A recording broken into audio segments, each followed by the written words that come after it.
this is a parsha full of drama.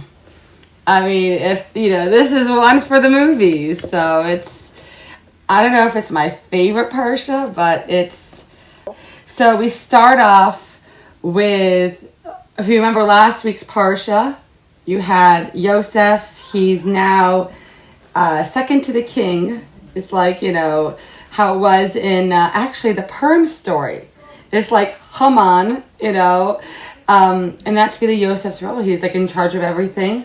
And he told his brothers when he was a little boy, this is what's going to happen. No one believed him. And now but they don't realize that it's him. Because they never saw him with a beard. They're not thinking that it's him. He looks very different dressed in Egyptian royalty. I always wondered if we could actually find, the proof of Yosef. That'd be really cool. Like if somehow we can find, he ruled for, 70 years or something. So there has to be some sort of, we start off with Yosef planted in Binyamin. So the whole family is saying, we had to bring this little boy down. He wasn't that little. He had 10 kids and he was a grown man, but in their eyes, he's still this little kid to them. And they plant the cup in Binyamin's sack. And so what ends up happening is Yosef wants to see. He needs to see, really, that they have repented. And we see that he obviously is not this little kid anymore. Even when he was a little kid or 17 years old and wearing this colorful coat, we learned that it's all because he was being groomed to be the next leader for the generation. So he's not just being this like annoying kid. And he's a person that has a reason of why he's doing this. So he comes in, they have no idea, and wants to see if they repented. He's still the same, aggressive brothers that want to throw him in the pit or kill him or whatever else they want to do, or have they grown up? I was thinking, this whole thing, this whole situation, to see his brother, all of the brothers go through so much like emotional pain and hear about Yaakov. Even though he comes off like he's English, where we imagine he's an English person, just everything is just wonderful and they don't show any emotion. But it was hard for him to hold that way because, as we know, he is a very caring person. He even was so careful that everyone had everything in such an organized way. Even though he was so busy, he was very careful with how he made sure they had what they need. When they gave him the money, he always gave it back. So, but now he needs to know. Have the brothers changed? Why? Because he has to know. Is it going to be from? No, they're going to still come down. But have they, have they fixed themselves? And the best way to really test it all is to see what they're going to do with Binyamin. Okay, guys, you can go. Binyamin will be my slave. And we can't even imagine the idea of a slave. We can't even imagine. We all cry out, oh my gosh, my boss is this way or that way. We have no concept. One time I saw this documentary of a woman who escaped from there's places in Africa where they have slavery. And I'm sure they have in other places in the world. But this one lady was describing what her day was like and what her life was like. And she describes as a slave that she would have kids with him, but they weren't considered, I guess, his kids sometimes or her kids, whatever it was, because she was a slave, and she would work till I think 1 a.m. He didn't let her eat till morning. It was something crazy like that. We can't imagine not having breakfast. We can't imagine, and then she would break up. She'd have, I guess, some food or whatever it was. It was some crazy story. And I never forgot this story. Eventually, she leaves this place, but she has to leave her kids because that was, and she did because she had no choice. And it was a story. I'm thinking, of course, now I'm troubling everyone, you're thinking about the story, but I'm thinking if we can't even imagine what a slave is, and if you imagine what a slave was that even nowadays, what was a slave like in Egypt back then? A slave would be for the king of Egypt. It would be something really, really terrible, very humiliating, very difficult, and so therefore they're not leaving. They're told, go home, go home. You don't have to stay for this. But they're not leaving because they understand that this is not what is going to happen. This is not how it's going to work. And I think that takes a lot of chutzpah. And as we know with Yehuda, he has a lot of chutzpah. He has positive chutzpah and he has negative chutzpah. And so the negative chutzpah, of course, is showing who shows their elderly father, do you recognize this coat? They made up a whole story. Of course, they were very young back then, but still, it takes a lot of chutzpah. And here he has chutzpah again. And he knows that it could be his life. It could be, they can kill him easily. But he has chutzpah. And he starts talking to him in a chutzpah way, but in a way of authority. And we see, I think it's very rare to see, they say that there's these certain masters. Like we see these different artists and these different masters that in their lifetime, they're not famous. It's always afterwards. And so we see this when it came to Yehuda, it's the opposite. In his life, he was the king. Of course, you have Yosef, but you also have Yehuda. He was, they say that he's just like a lion cub. That was the blessing, and eventually he's going to be, king, as we see King David and King Shlomo and all the Jewish kings, and eventually King Mashiach. But we see that with him, in his own life, he was the fourth in line, as the brothers, and yet it was he that took over. And so he starts this discussion, and he starts saying, oh, you can't do this, and da-da-da, and he's trying to convince him. And you see that there's this dialogue. Everyone else is quiet. Yehuda and Yosef go back and forth, and they're talking, and I almost can imagine it like this English royal, and then like this really Israeli guy. I'm trying to imagine the combination. So, but we see what ends up happening. And we see that eventually he gets very emotional. And the commentaries, Rashi says, why did he get so emotional? Because he heard from Binyamin, when he asked him about the names of his sons, he said, I named it after my brother, that he was, lost, and we were worried about him. And each one had these crazy names. He asked, why are you naming your kids? What is this? And he explains, because this is how I felt to my brothers. This is his expression. And each child, I guess, he was trying to make sure that expression would live on. So now, at this point, Yehuda is like, all of the brothers are done. They don't care that this is the king of Egypt. It's not like before where you had, Abraham tiptoeing, oh, she's my sister. And you have, he doesn't want any wars. And then you have Yitzchak, and she's my sister too. And Avimelech is like, I don't think she's your sister. I know for a fact she's not your sister. And this is what's going on. But there was no dancing around when it came to Yaakov's children. They were just going to be very straight. And they didn't care if there was war. They didn't care what was going to happen. We are not, and this you can see this attitude from the brothers that they're not, we are going to make sure everyone is safe. We're going to do it our way. We're not doing it Egypt. Try to be gentle and work with you, which a lot of people can say is the wrong way. But I feel, especially in this situation, it was the right way. That they at some point, there's only so much you can do to appease, and they were not going to allow their brother to be a slave. Even though when they were younger, they let Yosef be a slave. But they weren't going to let that happen this time. And so Yosef gets very emotional, and he sends everyone out of the room as not to embarrass the brothers. And that's why we have the phrase, Ani Yosef ha'od avichai, and he says, I am Yosef, and is my father still alive? And so the question is, why are you asking if your father is still alive? You know he's alive, you heard he's alive, you heard all the stories about your father being an elderly person. But we see he was trying to start a conversation with them. Like, oh, after all of this drama, they're ready for war. Oh, okay, it's me, Yosef. Okay, everyone just, back down. And, is dad still alive? Just, conversation.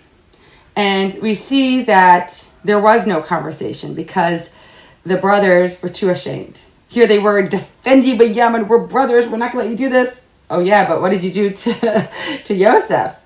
So it wasn't so simple, and it wasn't so easy, and they didn't know what to do until eventually he was speaking to them in Hebrew. They also say that Menashe was translating. So how did they get this like Hebrew translator? It was his son Menashe. So they sit together. He invited Yaakov to come down, and he gives this hint. So they understood that it can't be so intense because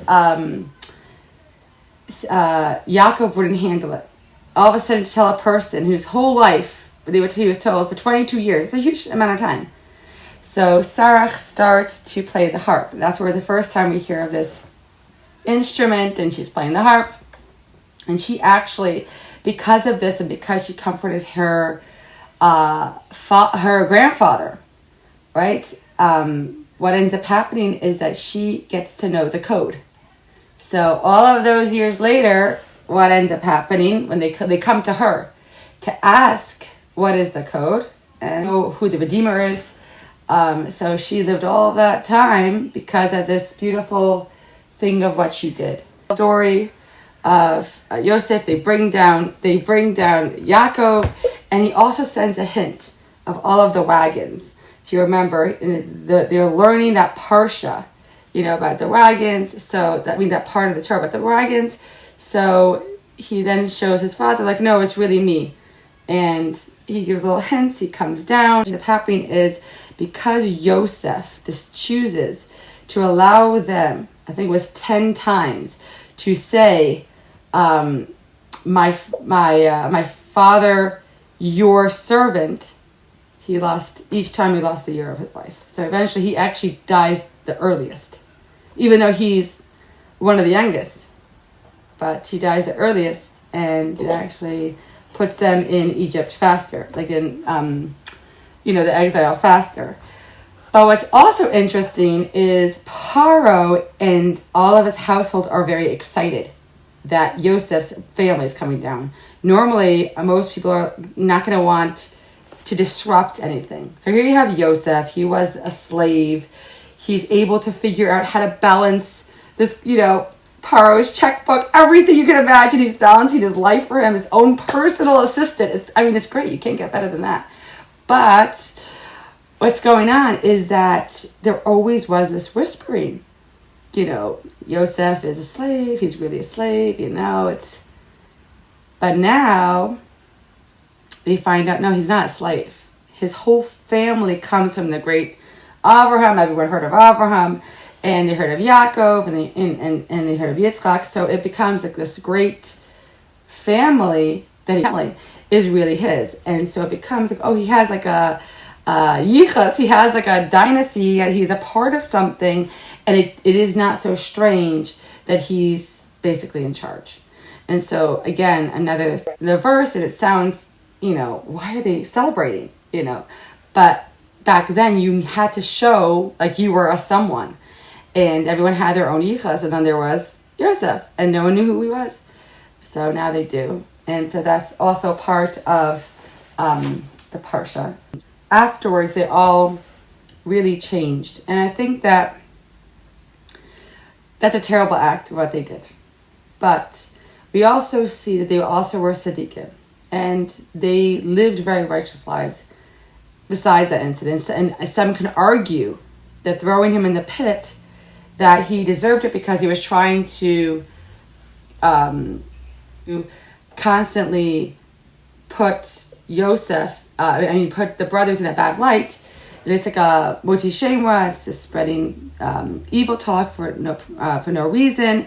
And even some could say back then, it was, not now, but I'm saying back then, the penalty was death.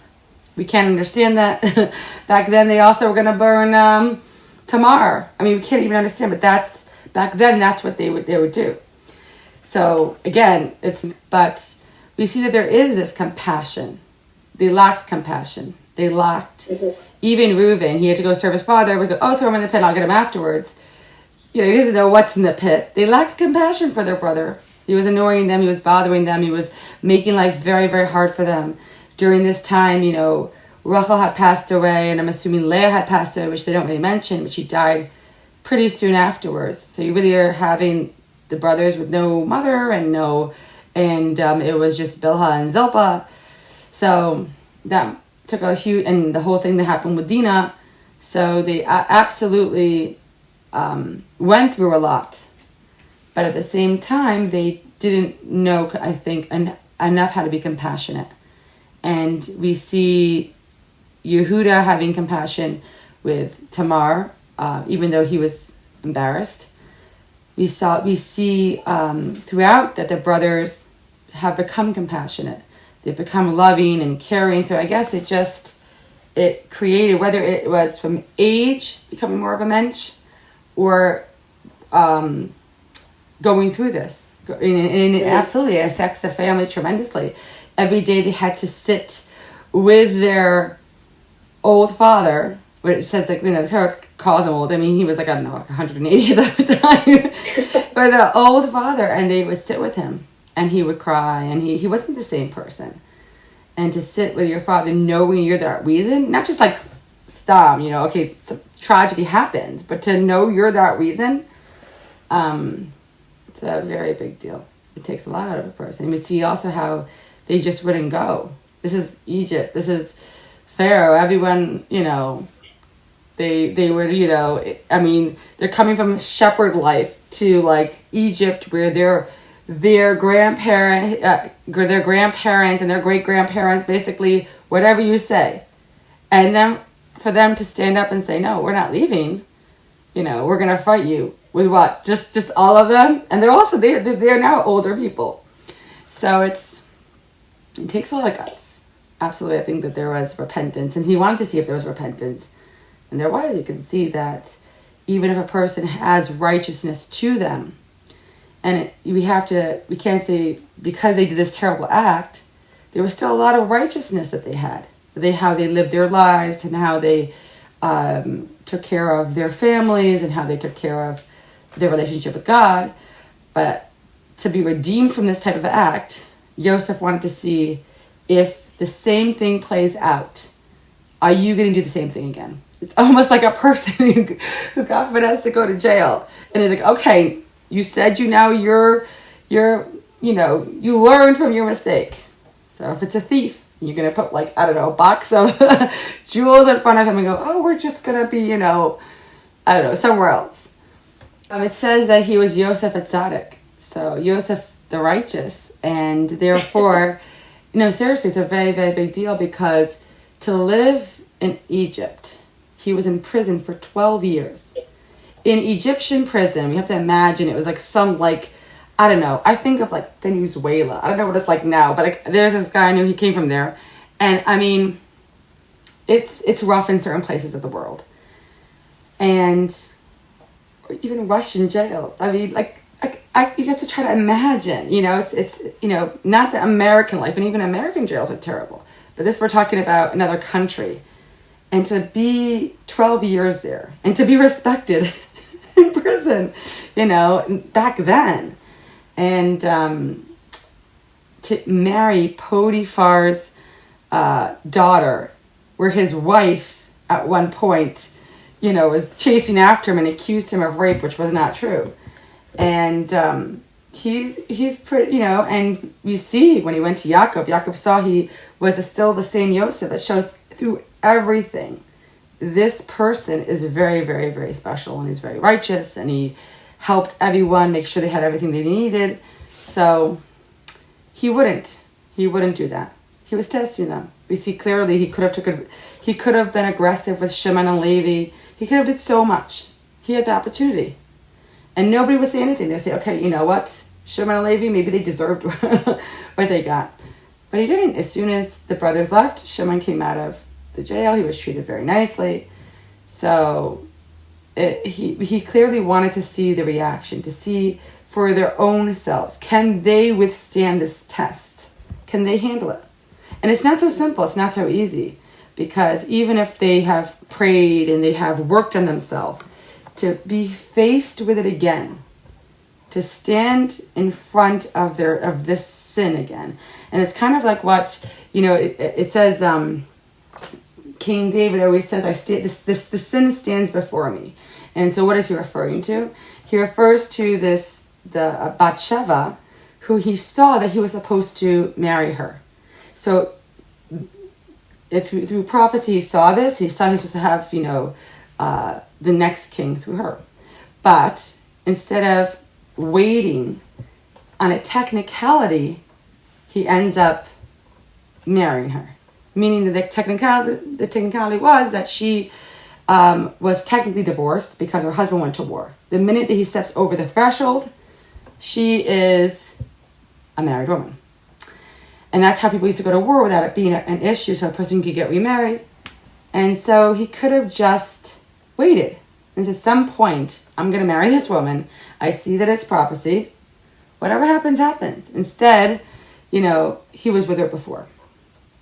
And so, technically, by law, it's fine. But that's not the right approach. And so King David always says that my sin is always before me. I always pray about it. He talks about it in the Tehillim, that it bothers him and he remembers it, but the sin that you remember that you repented for is not so close to you. So it's like this whole concept of what's going on. And we clearly see where the brothers are not the same brothers anymore. Shimon and Levi didn't destroy the palace. We're imagining them doing that, but they didn't. So we see that they let Yehuda take charge. They could have do whatever they wanted. So we see that there is a difference in attitude, and it's not just about age, but it's about attitude, and it's about change, and it's about being a better person. So there's so much in this parsha. And does Yosef have the right to basically discipline them and parent them all at the same time? We always tell our kids, but why do you have to parent each other? We're the parents. Let me do my job. So it's not so simple. But we see that Yosef felt that he needed to see for himself, did they change? Was he going to treat them? We see that when Yaakov passed away, he still treated them very well. He treated them all very well. He decided that they're not going to meet all the time at the palace. I think he was a little bit afraid of maybe who knows what's going to happen. See that he's, that's actually, that's a way of how he dealt with it. Everyone has their own way of how they would deal with it. But I think for him, I really do believe the commentaries that say that he wanted to see if they changed. He wanted to give them the opportunity to repent. And that's a big deal. So, and we see that also, as much as Yehuda was leader of the brothers, Yosef really was the leader of that generation after Yaakov passed away. He really was, which is very interesting how you have like two kings at the same time. But it was. And we see as much as Yehuda is righteous and he becomes, leader of the brothers, again, he lost his position. If you remember, he lost his position when he gave bad advice and he sold his brother, as a slave. But then we see that he suffers a lot. He lost two of his children, died. He marries Tamar, and then he, in front of everyone, he has to say, "Yep, she's more righteous than I." I mean, he went through so much. But at the same time, is he leader? And even though he was king of the brothers, he was not leader of the generation. That was Yosef, and Yosef had a special way of making sure that everyone's, feelings and everyone's burdens and anything that they needed, Yosef took care of. From the minute that they came down, we can't even imagine how he's feeling, but obviously he mastered his emotions, and that's not easy to do. And he mastered his whole approach. If he was looking for revenge, he had a lot of ways. I was thinking, what will little brothers do to like older brothers? I don't know if he'll cut holes in their socks. I have no idea what. But absolutely, we see that he was the mensch. He was this, I don't know if any of us can do it. I mean, that's incredible. We don't see that he had post-traumatic stress disorder. We don't see, he was like, it's you guys. But and he did, and he lived with them, and he treated them like gold. I mean, that's amazing. Yeah. Was really good at forgiving. And I think that, I think he got that from Yaakov, because Yaakov was very easy to forgive Esav, I feel like it's what kids remember, helps to give them guidance. And so one of the things that the boys remember is he's vowing 7 times to his brother who was chasing him to kill him, and he lost all of his possessions. And yet we see that Yaakov is so, very nice and sweet with his brother. And we see how he was so nice to Lavan, their grandfather, who tricked them and who, all of this. But yet we see they're looking at their parents, their response, how they're reacting, and that really has a huge impact on a child's life. And I even think that it goes so much, even if a person is adopted with different, character traits than their parents, but a lot of times they say, oh, you guys act like, even if the kid's adopted, because they're just mimicking, what their parents are doing. So it has a huge impact. And also Yaakov knew at some point that Yosef was, I don't know if he understood he was going to go away, because it was hidden from him what was happening, but he knew he was going to be the future leader, which eventually they would go to Egypt. So he was learning with him extra, teaching him. We also see that when he was younger, he would criticize them for different laws, but he didn't say, oh, Yehuda, he didn't do that. So we see that he was a real mensch. Let them say my father, my servant. So we see that he had to be a great tzaddik in order to lose so much. So.